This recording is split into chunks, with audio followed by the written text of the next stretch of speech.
The first week of NFL preseason action is in the books. We've seen the first sample of 2025 NFL football, and we're here to break it all down. Welcome back into the studio. Madeline Burke here with Emory Hunt and Douzable joining us remotely. Guys, we got to talk about winners and losers after the first week of preseason action. Emory, I'm going to start with you on this one. Who are your winners from week one of the preseason?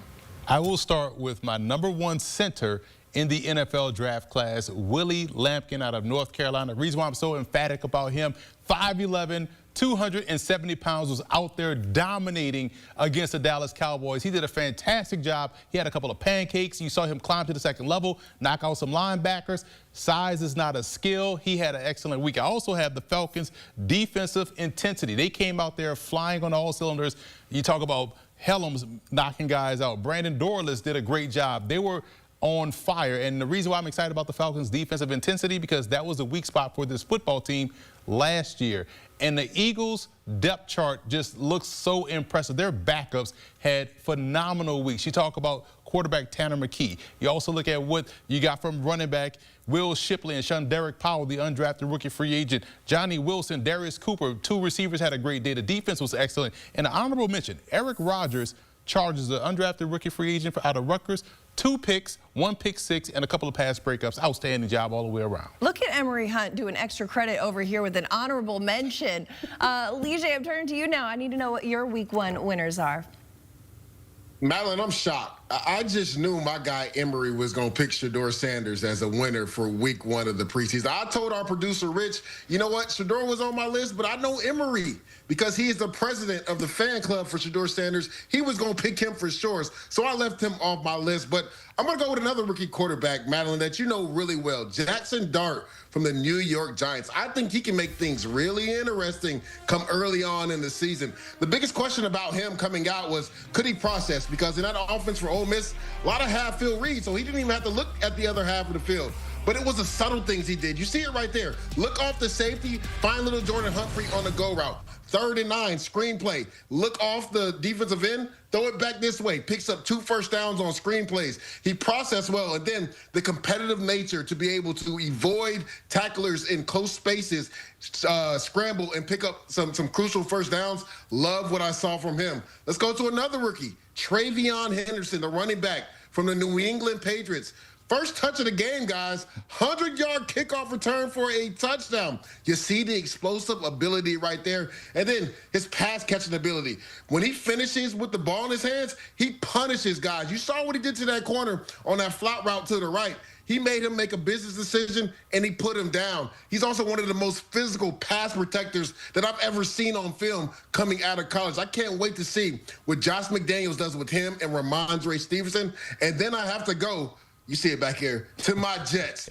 J2 File, defensive tackle for the New York Jets, was a one-man wrecking crew versus the Green Bay Packers. 1.5 sacks, a fumble recovery for a touchdown. The thing is, I just love the energy and motor that he played with. Like, he was unblockable at times in that game.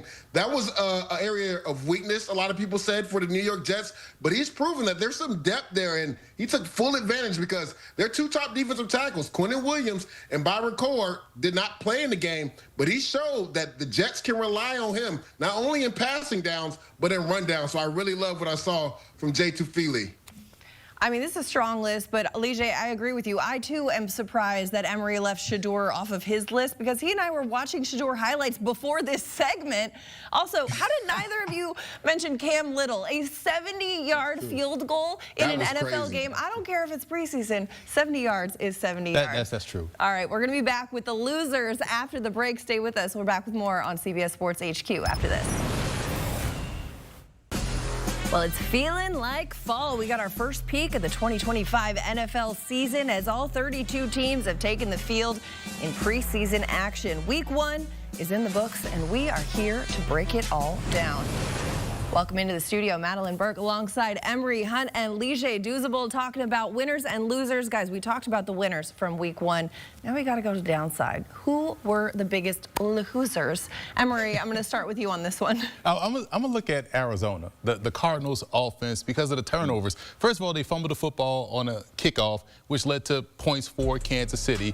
And you see right here, this is the opening kickoff of the game, I believe, and boom, ball comes out. Chiefs gets the ball, they go down, they score, Patrick Mahomes. And then this interception by Kyler Murray. He stared this dude dead in his eyes, looked him dead in the soul, and threw the ball right to his heart. Bro, what are you looking at? I know red and white can get confusing, but come on, man. And then you had the reserves turn the ball over. So if you are Arizona offensively, you had some success, but you can't turn the ball over. And that Kyler Murray interception, to me, was the most egregious because he's a veteran. He knows better. He's going to play better. That's number one. Number two, when you look at the Commanders' defense, I think New England is still scoring points against Washington. They opened up the game, like Leger talked about, with the opening kickoff for a touchdown. Special teams, we all been to NFL practices. Leger played in the NFL. We know how many times we see special teams practice, and we like, man, can they go to another period? And this is what you do in the first preseason game or for you Washington? So upset with that. Then the defense just couldn't stop the run. They were out physical on both sides of the ball, to be honest, by New England. But New England imposed their will all throughout this game. They couldn't stop the mobile quarterback in Drake May. And Louisiana's own Raging Cajun, Ben Woolridge, got himself a touchdown late in the game with the passing game. So, in 49ers, all 3 quarterbacks threw interceptions. You can't have that. The offense has to play better if you're San Francisco. So you can't turn the ball over. You can't leave points on the field. And I'm not letting these Ravens quarterbacks off the hook. They just had a big exhale, but like Ravens backup quarterbacks, 5 of 16, 2 picks, Cooper Rush, Devin Leary. But when you think about these 49ers quarterbacks, Mac Jones didn't play well, and everyone else behind him didn't play well. All 3 led turnovers. That's a problem. They got to get this fixed for week 2. I mean, hey, usually consistency is a good thing, but all 3 quarterbacks being consistent with the turnovers, not so much. You got to hang on to the ball in the game. Leger, what about you? Who are your biggest losers from week 1? Yeah, I'm going to go to the Green Bay Packers. They just came out lackadaisical. They lost the physical battle in the trenches, not only on the offensive side, but the defensive side. We were talking about J2 Feely earlier. The Jets had 4 sacks. You know how many the Packers had? 0. Emory, 3rd down, a major key to winning the game. The Jets were 8 of 15 on 3rd down. You want to know what the Green Bay Packers were? 1 of 10. Not going to win many football games doing that. Now, again, on defense, a couple of their starters didn't play. Xavier McKinney did not play, and I believe one of their linebackers didn't play. But they majority had their starters out there on offense and defense, and they got dominated by this Jets team. You see Justin Fields right there in the red zone, getting away from a defender and getting into the end zone. The Jets had their way with this Packers team. So if you're Matt LaFleur, you're heading into this cross-practice week with the Colts. You're going to really want to instill some toughness in your team. And that's a perfect segue because my number 2 loser for this week is Colts quarterback Anthony Richardson. Because after 7 plays, he was knocked out of the game. You have to be available for your team, right? This guy's missed 17 games in 2 years. And you see the play he gets hurt right here. This is day 1 protection rules, Emory. He slides a line to the left because he thinks the slot corner is coming. Well, you have to know the weakness of your slide protection. If that linebacker adds, the right tackle has to block him. You had your tailback open in the flat, but because you didn't know what to do in a simple slide protection, you get hurt and you're not available for your team. You're in a quarterback competition, and you can't compete unless you're on the field. So he has to have a stronger week coming up. They said it was just a dislocated finger, and he seems like he's going to be day-to-day. We'll see what that brings this week versus the Green Bay Packers. And then my last quote-unquote loser for this week, the Bengals defense, right? People are wondering with Al Golden coming on, how would that change the defense? Well, Emory, we didn't see much change, right? What we saw was the backups from the Eagles carve this defense up. I feel like Will Shipley is still running with the football right now. That was their Achilles. They couldn't stop the run. Look at it right here. Misfit after misfit. 38+ yards on this run right here. Bad angle by the safety. He gets another 6 or 7 yards right there. And you talked about Tanner McKee. He had 252 passing yards, Emory, in 1 half in 1 drive. So they haven't fixed those woes. Obviously, they don't have Trey Hendrickson there as well. You know, their first-round defensive end, Shamar Stewart, he came in late. But these are the players that are going to be playing for this team. And you can allocate all that money to the offensive side. I said that's cute to score a lot of points.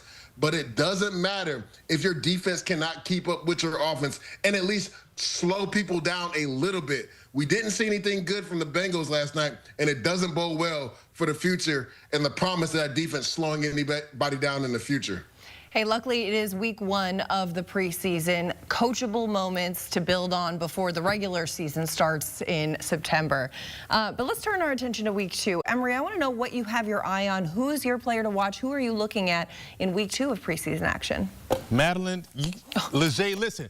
Boys, I tell you what. Are you like, you already know what time it is. You already know what I'm looking forward to week number 2. And here's the thing. You know what I'm saying? Nobody was watching NFL till Shador showed up. Nobody was watching. This man makes NFL watchable. You know what I mean? This is what we're talking about. You guys thought I was going to let y'all off the hook?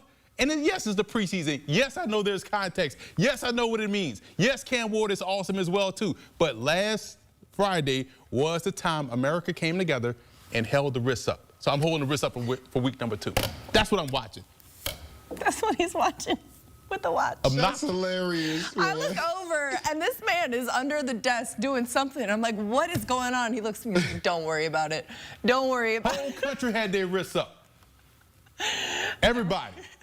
Emory Hunt, Leger Douzable, thank you so much for the insight. As the preseason rolls on Friday, week 2 preseason slate, we got the Chiefs taking on the Seahawks, followed by the Dolphins at the Lions. Check it out. Cut my circulation off.